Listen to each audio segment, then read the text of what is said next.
नमस्कार। आज हम कुछ ऐसे स्रोतों पर बात करेंगे जो हमें शिक्षकों के अधिकारों, उनके प्रोटेस्ट और ये जो शिक्षा का अधिकार अधिनियम है आरटीए एक्ट, उससे जुड़े एक अहम मसले की तरफ लेकर जा रहे हैं। हमारे पास कुछ ऐसे अंश हैं जिनमें सड़कों पर नारे गूंज रहे हैं, कहीं सरकार की प्रतिक्रिया का जिक्र है या शायद उसकी कमी का, और हाँ, कुछ कानूनी दांव-पेच की बातें भी सामने आ रही हैं। जी। इन दस्तावेजों से जो तस्वीर उभर रही है वो ये, कभी देश भर में शिक्षक अपनी मांगों को लेकर सड़कों पर हैं, आवाजें उठ रही हैं, हमें हमारा हक चाहिए, शिक्षक सम्मान दो, और ये कि भाई आरटीए एक्ट में सुधार करो। और ऐसा नहीं लगता कि ये बस कुछ गिने चुने शिक्षकों की बात हो।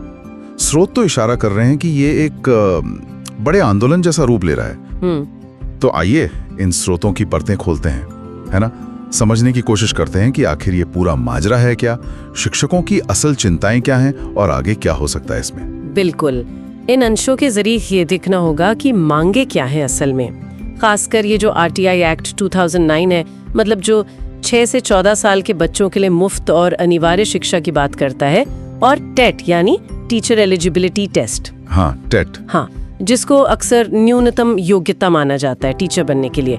इनको लेकर क्या बहस चल रही है और इसमें सरकार, अदालतें, उनकी क्या भूमिका बन रही है। जैसा कि स्रोत बार बार कह रहे हैं, ये सिर्फ कोई पॉलिसी डिबेट नहीं है, ये तो सीधे सीधे लाखों लोगों के भविष्य से जुड़ा सवाल बन गया है, ऐसा लग रहा है। और स्रोत की शुरुआत ही बड़ी दिलचस्प है। सड़कों पर जो नारे गूंज रहे हैं उन्हें आवाजों का तूफान कहा गया है। ये सिर्फ विरोध प्रदर्शन नहीं, बल्कि एक तरह की सामूहिक अभिव्यक्ति, एक कलेक्टिव वॉइस जैसा पेश किया गया है। और मांगे भी सीधी लग रही हैं, हक, सम्मान और आरटीए एक्ट में बदलाव। यही आवाजें हैं। तो ये एक व्यापक असंतोष की तरफ इशारा है। ये कोई छिटपुट घटनाएं नहीं, बल्कि एक संगठित विरोध का संकेत है।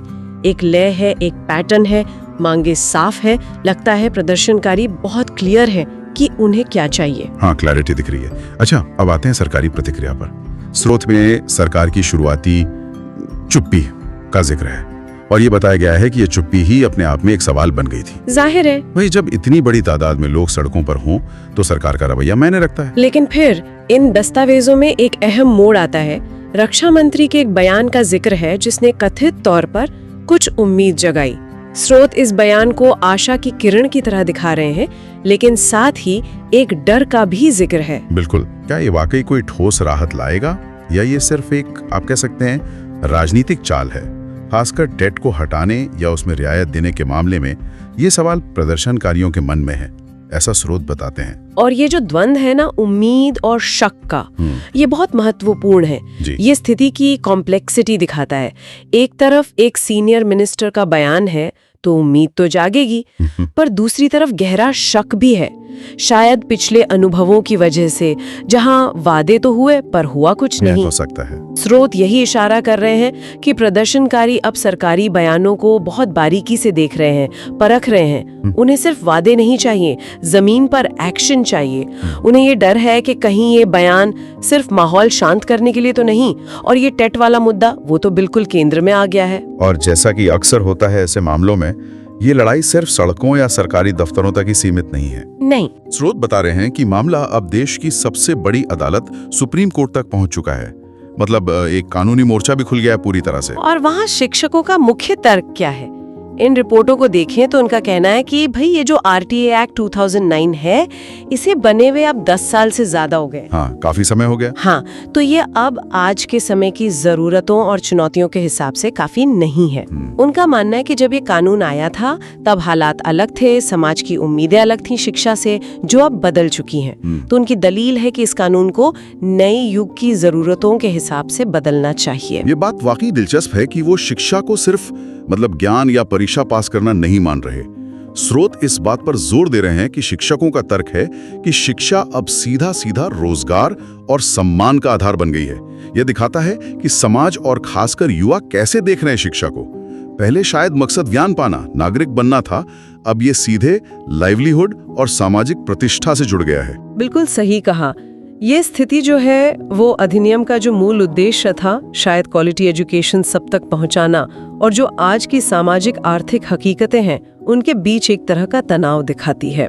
आज के समय में चाहे शिक्षक हो या बनने वाले अभ्यर्थी, वो इस पूरी प्रक्रिया को सीधे अपने करियर, अपनी आर्थिक सुरक्षा, अपनी सोशल स्टैंडिंग से जोड़कर देख रहे हैं। हाँ, बिल्कुल। इसीलिए वो कह रहे हैं कि कानून और नीतियां भी इस बदली हुई जमीनी हकीकत को समझें और उसके हिसाब से ढलें। और ये जो टेट परीक्षा को लेकर बहस है, वो इसी बड़े कॉन्टेक्स्ट का एक हिस्सा है। क्या ये परीक्षा वाकई क्वालिटी लाती है या ये रोजगार पाने में एक रुकावट बन गई है? स्रोत दोनों तरफ के तर्क रख रहे हैं, ऐसा लगता है। हाँ, और जमीन पर जो ये विरोध चल रहा है उसके साथ साथ ये मुद्दा डिजिटल दुनिया में, मतलब सोशल मीडिया पर भी जबरदस्त छाया हुआ है। हाँ, वो तो है ही। स्रोत बता रहे हैं कि #justice4teachers, #टेट-रिलीफ और #RTA Act 2009 जैसे हैशटैग्स ट्रेंड करें। मतलब बात सिर्फ धरने, प्रदर्शन या कोर्ट तक नहीं है, इसका एक वर्चुअल पहलू भी है जो बहुत एक्टिव है। निश्चित रूप से ये दिखाता है कि ये आंदोलन सिर्फ फिजिकल दुनिया में ही ध्यान नहीं खींच रहा, ऑनलाइन स्पेस में भी इसकी गूंज है। सोशल मीडिया एक तरह से इसका एक्सटेंशन बन गया है, एम्पलीफायर बन गया है। ये न सिर्फ देश के कोने कोने तक बात पहुंचा रहा है, बल्कि एकजुटता दिखाने, समर्थन जुटाने का मंच भी बन गया है। हाँ, बिल्कुल। और जैसा स्रोत कहते हैं, हर पोस्ट, हर ट्वीट में वही एक सवाल बार बार आ रहा है, क्या इस बार सच में बदलाव आएगा? ये डिजिटल गूंज भी सरकार पर एक अलग तरह का 24 घंटे वाला दबाव बना रही है। और दबाव की बात करें तो स्रोत ये भी बता रहे हैं कि अब सिर्फ इंडिविजुअल टीचर्स या छोटे ग्रुप्स ही नहीं, बड़े बड़े जो स्थापित शिक्षक संगठन हैं, वो भी इस मुद्दे पर एक साथ आ रहे हैं। हाँ, ये एक महत्वपूर्ण डेवलपमेंट है। इन अंशों में जिक्र है कि कई राज्यों के संगठनों ने मिलकर सरकार को एक तरह की चेतावनी दी है। हाँ, और चेतावनी साफ है, जैसे स्रोत बताते हैं कि अगर सरकार ने जल्दी ही मांगों पर ध्यान नहीं दिया, कोई ठोस राहत नहीं दी, तो ये आंदोलन और बड़ा, मतलब देशव्यापी रूप ले लेगा। स्रोत इस पर भी जोर दे रहे हैं कि अब ये मुद्दा सिर्फ टीईटी या किसी एक नियम का नहीं रहा, लोग अब पूरे सिस्टम से जवाब मांग रहे हैं। सिस्टम से जवाबदेही। हाँ, ये चेतावनी ये भी दिखाती है कि इन संगठनों को अपनी ताकत और समर्थन पर भरोसा है और वो अपनी मांगों को लेकर कितने गंभीर हैं। ये स्थिति को और संवेदनशील बनाता है। इन स्रोतों की एक और खास बात है, वो ये कि ये सिर्फ फैक्ट्स, आंकड़ों, मांगों की बात नहीं करते, इनमें मानवीय भावनाओं का भी गहरा जिक्र है। जैसे एक जगह कहा गया है, हर आंख में दर्द है लेकिन हर दिल में उम्मीद भी। ये लाइनें याद दिलाती हैं कि ये कोई सूखा नियमों का खेल नहीं है, इसके पीछे असली इंसान है, उनकी भावनाएं हैं, उनकी जिंदगियां हैं। बिल्कुल। और एक और लाइन जो ध्यान खींचती है कि शिक्षकों के हाथों में सिर्फ बैनर पोस्टर नहीं है, उन पर उनके सपनों और संघर्षों की कहानी लिखी है। ये बताता है कि ये मुद्दा उनके लिए कितना पर्सनल है, कितना अहम है। ये सिर्फ नौकरी का सवाल नहीं, ये उनके भविष्य, उनके आत्मसम्मान, शायद उनके वजूद का भी सवाल बन गया है। हाँ, स्रोत इन व्यक्तिगत कहानियों की झलकियां देते हैं जो इस आंदोलन को एक मानवीय चेहरा देते हैं। स्रोत इस बात पर लगातार जोर देते हैं कि ये सिर्फ एक नीति या कानून में बदलाव का मामला नहीं है, बल्कि ये लाखों युवाओं के करियर, उनके परिवारों और उनके भविष्य का फैसला करने वाला एक मोमेंट है। हाँ। उनका संदेश भी, जैसा स्रोतों में लिखा है, बहुत सीधा, भावनात्मक और मार्मिक है। हम देश का भविष्य बनाते हैं, हमें इस तरह असमंजस और अनिश्चितता में मत रखो। ये उनके योगदान और उनकी जो मौजूदा हालत है, उसके बीच का गहरा विरोधाभास दिखाता है। विडंबना है कि जो लोग देश का भविष्य बना रहे हैं, उन्हें अपना ही भविष्य धुंधला दिख रहा है।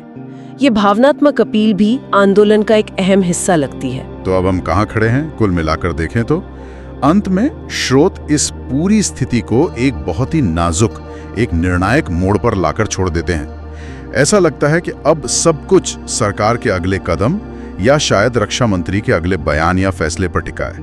माहौल में एक इंतजार है, एक तनाव है। हाँ, सवाल वही हैं जो स्रोत बार बार उठा रहे हैं और जो शायद सबके मन में है। क्या शिक्षकों को वाकई राहत मिलेगी जिसकी वो मांग कर रहे हैं? क्या RTA Act 2009 में जरूरी बदलाव होंगे, या फिर जैसा अक्सर होता है, सब कुछ फिर सरकारी फाइलों और खोखले वादों में दब जाएगा? ये अनिश्चितता बनी हुई है और स्रोत इसे बहुत साफ दिखाते हैं। और स्रोत एक अंतिम विरोधाभास या कहें एक चेतावनी भरी तस्वीर पेश करते हैं जो स्थिति की गंभीरता बताती है। या तो सरकार बोलेगी या फिर ये आंदोलन इतिहास लिखेगा।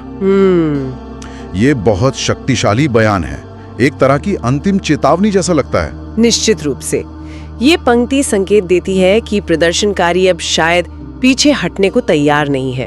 उन्हें लगता है कि वो एक ऐसे पॉइंट पर है जहां से वापसी मुश्किल है। उनका मानना है कि अगर सरकार ने गंभीरता नहीं दिखाई, कोई संतोषजनक समाधान नहीं निकाला, तो उनका ये संघर्ष बेकार नहीं जाएगा। इसे याद रखा जाएगा शायद शिक्षा व्यवस्था में सुधार लाने वाले या सरकारी नीतियों को चुनौती देने वाले एक बड़े आंदोलन के तौर पर। इतिहास लिखेगा। हाँ, इतिहास लिखेगा का मतलब शायद यही है कि इसके दूरगामी नतीजे होंगे, चाहे वो कुछ भी हो। तो इन सभी स्रोतों को खंगालने के बाद हमने देखा कि भाई शिक्षकों का ये जो विरोध प्रदर्शन है, ये कई परतों वाला मुद्दा है।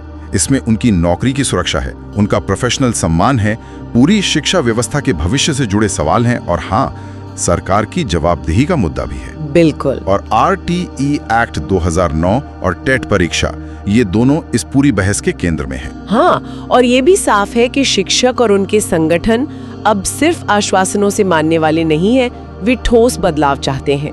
उनकी रणनीति भी काफी व्यापक लग रही है। कोर्ट में कानूनी लड़ाई, सड़कों पर विरोध, सोशल मीडिया पर अभियान। हाँ, सब तरफ से। हाँ, ये सब मिलकर सरकार पर दबाव बनाने की एक सोची समझी रणनीति का हिस्सा लगता है। नतीजा क्या होगा, ये अभी भी अनिश्चित है। और जैसा स्रोत बार बार कह रहे हैं, सबकी निगाहें अब सरकार के अगले कदम पर है। वाकई ये स्रोत सोचने पर मजबूर करते हैं कि जब शिक्षा को सीधे रोजगार और सामाजिक सम्मान से जोड़ा जा रहा है, जैसा कि प्रदर्शनकारी कह रहे हैं और समाज में दिख भी रहा है, तो क्या हमारे मौजूदा नियम कायदे जैसे RTE एक्ट का वर्तमान रूप, टेट जैसी परीक्षाएं, क्या ये इन बदली हुई उम्मीदों और ज़रूरतों के लिए पर्याप्त हैं, या फिर उनमें समय के साथ बुनियादी बदलाव की ज़रूरत है? ये एक बड़ा सवाल खड़ा होता है। ये वास्तव में गहरा और विचार करने लायक सवाल है। इन स्रोतों को देखने के बाद एक और विचार मन में आता है जिस पर श्रोता सोच सकते हैं कि ये जो शैक्षिक नीतियां बनती हैं, लागू होती हैं, इस पूरी प्रक्रिया में जो जमीनी स्तर पर शिक्षक काम कर रहे हैं, उनकी आवाज, उनके अनुभव, उनकी चिंताएं, इनको कितना महत्व दिया जाता है?